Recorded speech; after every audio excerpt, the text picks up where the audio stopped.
Merci pour tout le poisson. GenMersion. Hello and thank you for choosing GenMersion. GenMersion is a massive survival overhaul aimed for a greater immersion experience by adding freedom to the player, more consequences for actions, and of course the ability to grow a beard.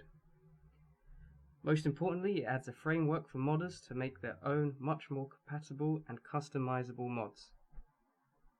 I decided to split my mod into chapters so that we can cover more ground more quickly and you guys can have a more deeper understanding of what it is this mod does.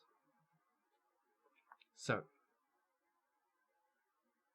Chapter 1, McDonagh Must Die. McDonagh Must Die looks at turning all NPCs, including companions, but not children, into killable entities. Now at first this seems like, oh yes, I can get my sadistic tendencies out.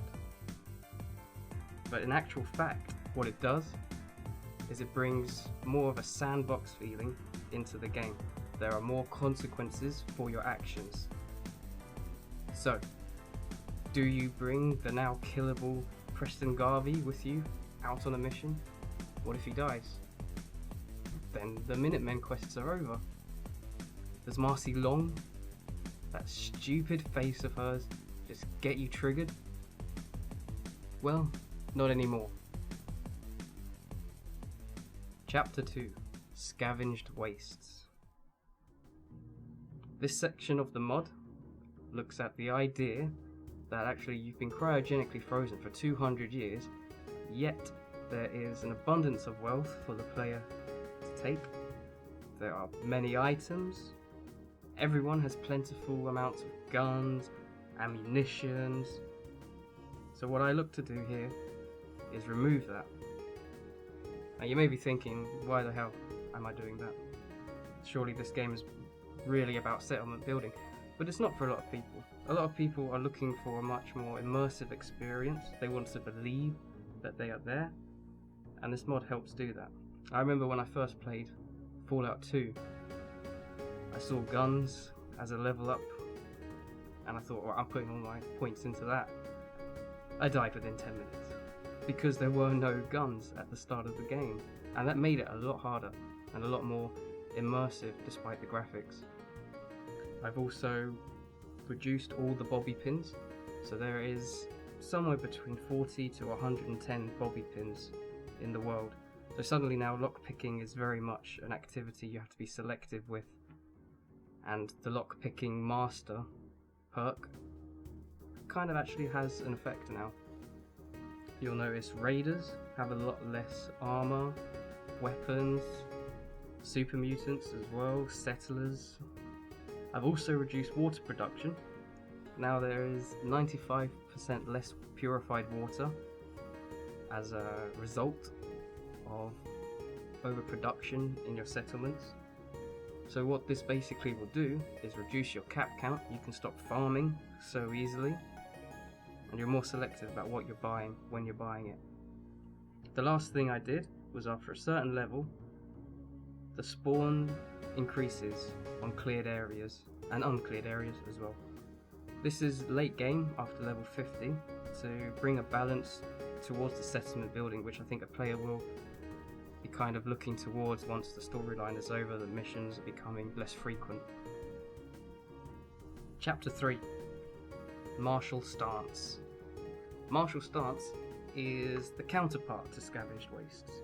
Scavenged Waste, you're going to see a lot less ammunition, guns, etc.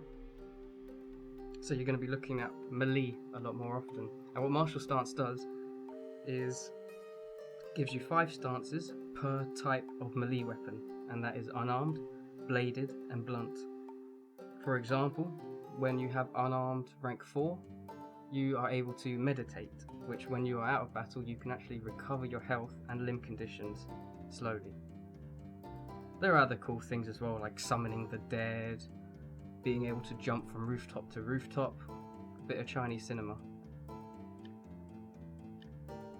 Chapter 4, Far Barber. Far Barber is a section of the mod that adds a lot more immersion into your face. one of the things that annoyed me when I was playing Fallout was all the radiation poisoning I was getting, all the time I was spending walking around, and years have gone by and my hair still looks amazing.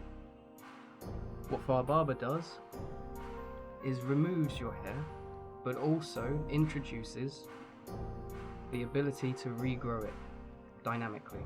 So as you're playing, after your hair has fallen out, you will grow hair and a beard. If you're a woman, then you will not grow a beard, obviously. But for the male characters, it will be hair and beard. I've also introduced a hairband, so once your hair does grow to a certain length, you can tie it back up into a ponytail.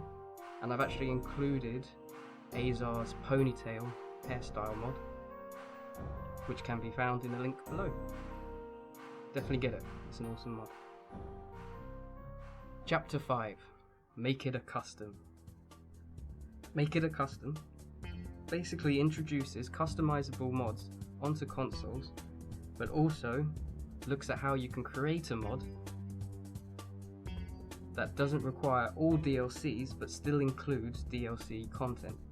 Now that doesn't mean you're bypassing EULA law. That just means if the person doesn't have the DLCs, the assets in your mods will not load, thus giving them a lesser functioning mod, but still they get the mod. The real point I'd like to make with this though is that even though you've downloaded a mod, you have to enable it in-game. Now this means, for example with GenMersion, that each chapter I've built is installable after you've downloaded the mod. So what this allows for particularly console players to install their mods once they're in the game, and if they find there's a conflict somewhere, something's not quite right, they can actually uninstall the mod in the game. It avoids a lot of loading time, it avoids a lot of going onto forums, bothering the modders, and the modders getting annoyed with the users because they didn't understand what was going on, which can happen.